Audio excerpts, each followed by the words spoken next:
What's up, guys?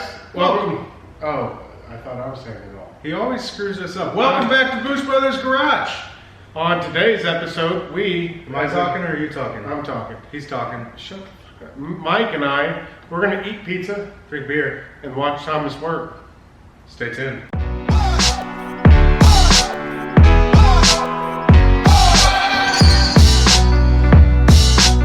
Thomas, Yo. tell the people what we're doing today. We're gonna put the intake, injectors, and the top half of the engine back together. Okay? Sounds good. We're gonna watch and drink beer. Wait. Don't you guys have something to show everyone? I mean, look at it. It's on the ground. Oh, yeah. Here. So come on over here. The car is actually back on the ground. We worked a lot off camera, so you guys didn't get to see a lot. You know, you guys get to see this side. We're putting the coils back on, but we actually did the rear coilovers. There's actually a good reason for that. There was. And that's because Zach and I were being really lazy and we weren't at the shop. And Thomas was in here busting his ass. So by the time we got back here to actually do some filming, Yeah. it was already done and on the ground. Those OMP seats look even better with the car on the You ground. guys already showed those, though. I know, but it looks even better with them on the ground. Car sitting on the lift at all right now? I don't believe so because when I did this, Okay. Oh, that's not, yeah. Good God, that's stiff. Yeah. stiff as a priest. One other thing that's happened is I and actually some help from the guys, we got the seats in. Fixed passenger seat, but they're OMP style seats. I really like them. They're reclining back. I'm gonna drive this car on the street a little bit, mostly to and from events, but I am one that likes comfort when I'm driving this thing around, so. And they are comfortable. They are super comfortable seats. Other than that, the car's dirty as crap, and hopefully we get around to cleaning it sometime soon. Pizza's here! That's what's up. That's what's up. Come on. Come here, boy. Are we gonna Instagram live, Mike? Yeah, we can do that. If you're not following our Instagram or Facebook pages, you should probably do that. Do we have a Snapchat? No. I'll come up with the Snapchat. I'll monitor that one. Send nudes. You can have me, bro. I think we're all gonna need to take a minute to let that pizza digest, but I want to show you what we're doing on the GTI engine exactly. We're gonna be utilizing the factory intake. Thomas had looked at multiple different aftermarket intakes, and it seems like they all do away with the runner flaps here.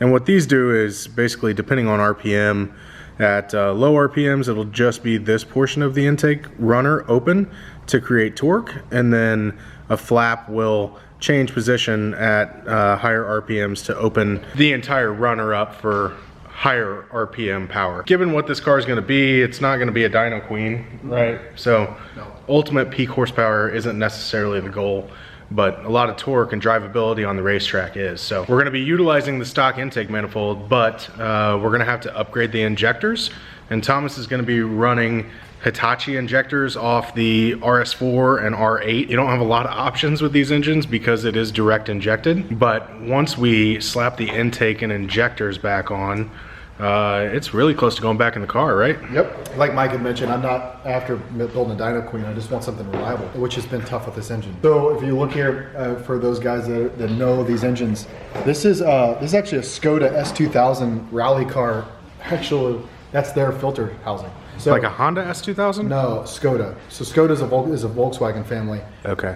But the Skoda S2000 was a rally car. It was a couple generations back. But this is actually their filter assembly, which was bolted up to the 06 F block. That actually is a huge change to this engine. I was running a sandwich plate, which was an adapter plate for the 18T oil filter housing, and I had a lot of problems with it. I actually lost oil pressure a lot. I would get weird oil issues. So this is supposed to be a huge step. Are those AN lines going to a cooler? They are actually going to a thermostat and then a cooler. So that's the beauty of the AN lines being able to direct port into the filter housing. I'm running crankcase ventilation right out of the filter housing, just like on the 18T. This is very similar to the 18T housing, and then it's just running in here. And then I'm blocking off. There's no catch can, nothing like that. I did all the way with the PCV system. Had a lot of problems there too. It was pulling vacuum, and when you pull vacuum on the crankcase, it pulls oil pressure to what you would call the BSH PCV revamp kit. Oh, that's nice. That hose goes straight from that. Yep, right into the head. Yep. Nice. Yeah, so really the only thing I've got to do tonight is put the injectors in, put the intake on. It's a really quick and easy job. And I already rerouted all the hoses down here, which was kind of a nice involved little job down here. All in all, it's ready to go back together. How long until we get to put this thing back in the car? This weekend. Nice. Oh yeah, very nice. Nice. Oh, look at this fancy guy using a brand new gasket. And I'm using the right tools to install my injectors. The right tools. Look, you've even got an engine stand. People aren't going to know what to do with themselves. Anybody ever seen a slide hammer for an injector? I have not. That's what this is. I shit you not. How much was this fancy kit? I don't know. I can't remember. I bought it a long time ago. Plus or minus $200. It was probably like $100. Oh, that's not too terrible. Yeah, I don't really remember though. So that could have been a bold-faced damn lie. I'll find it on Amazon and throw a link down below for any other GTI or VW family direct injected car owners out there. Look, you're just all going willy-nilly over here. I wasn't even filming. I'm still Figuring things out. yeah. Would you like some extra light? I'm in good shape right now. Okay. All right, what exactly are you doing? I'm trying to remember how to put these bitches back in. So the last ones, I used this little guy, and it slid right over top of there. And then you just used the slide hammer, and it went on there, and then you knocked it in. This one, I'm not quite sure how it's supposed to fit. I mean, it's just an O-ring like a normal injector, right? Why do you have to... Oh, it's not? It's not. It's a pressing. Yeah, so all those fancy tools, and we kind of had to go back to the drawing board. They will go in relatively easily with just a little gentle persuasion. We're going to do it this way. Tool still fits on there. You want to make sure the Teflon seal allows the injector to spin a little bit. Worry if it doesn't turn. It's moving a little bit, which is good. And these anti-crush sleeves are on. This is what keeps the fuel rail itself from crushing that injector down into the hole, and then on the inside there's just a little plastic piece too. So there's an index right here for the injector, and the injector, the bottom tab of the connector fits in here, and that indexes the injector, so you can't really screw it up. And you can see the injector can move ever so slightly, and that's a good thing. That's 2 down, 2 more to go. Pro tip from one of our favorite Canadians, Boosted Lifestyle: you can use anything as a hammer. Now we put the intake on, which they were nice enough to give us a couple studs, so lining this thing up should be easy. Terrible. It's not the prettiest intake in the world, that's for sure. No, it's pretty fucking hideous, let's be honest. Alright, rolling up the chair. Thank God that gasket's captive, that would really suck. Oh, dude, wouldn't it? Dude, why do you think Zach was in the bathroom for like 45 minutes? I'm pretty sure he was rubbing one out. I mean, I can't imagine any person taking that long to take a shit. By the magic of editing, that did not take you 10 minutes to find the perfect spot and reroute this hose. Correct. It only took you 30 seconds, and now you're putting bolts in. So the bolts, I am sliding them in.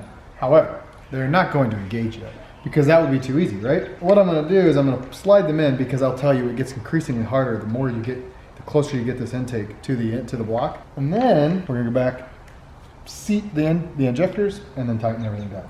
We got the intake on, which took a little bit, but it's on. It's just kind of a pain in the ass, really. Now we're putting some of the ancillary bits on, and Thomas started putting these Forged Motorsports intercooler piping, boost piping bits on, and they're really cool. They come with these machined aluminum flanges that go into their silicone tubing and then hook up to the factory stuff, so it's really neat. It's really nice because I don't have to change anything. I can just clip it right into the factory stuff. I'm not running crazy amount of boost. Factory pipes they've taken 30 pounds so far. So do they all the factory ones have that O-ring seal on them like that? Yeah, the O-ring seal goes on there, and then I've got the one for this one here. But Forge always makes really high quality stuff for Volkswagens. I have ran Forge intercoolers and blow-off valves in the past and diverter valves in the past, but I never knew that they made coilovers, which you want to run on the car, and then also Forge Motorsports, so now these silicone hoses. So I'm really happy with the quality of them though. Yeah, they're really cool. We're gonna finish getting those things bolted up. We got the turbo coolant pump bolted up.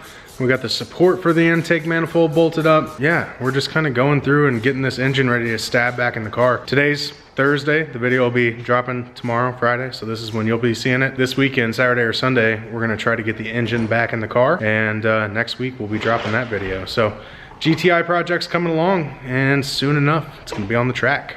Thanks for watching, guys. See you next time.